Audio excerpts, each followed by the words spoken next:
জীবনের পথে চলতে চলতে আমি হাঁপিয়ে গেছি, আর পারছি না বন্ধু, আর পারছি না।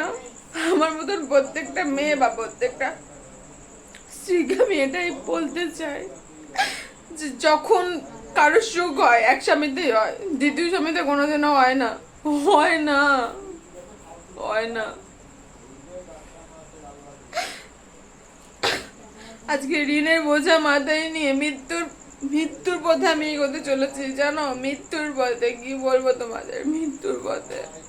এত টাকা ঋণ করেছি, এত টাকা, এত টাকা ঋণ করেছি খালি ও একটা ছেলের জন্য। এত টাকা আমার ঋণ হয়ে গেছে। আমার প্রেগনেন্সি টাইমের খরচ, আমার মানে টোটালটা ঋণ করতে করতে আজকে আমি পথের ভিখারি। আমার আমার যতটা আমার দোকানে জমে আছে এখন সেটাও আমাকে দিন, মানে আমার ওইটাই আমার শেষ ভরসা ছিল, এখন ওটাও আমার চলে যাবে, ওটাও আমার চলে যাবে, ওটাও আমার চলে যাবে ওর জন্য। কাজ করে কোনো টাকা হিসাব নেই, কাজ করে টাকার প্রতিনিয়ত লোকাতে থাকে আমার থেকে, প্রতিনিয়ত। সংসারে দায়ভার, আমি কি কোনো কাজ করি?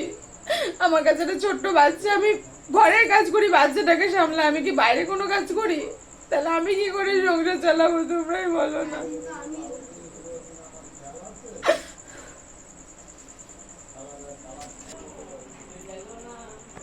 আর পারছি না আমি, আমার সব শেষ।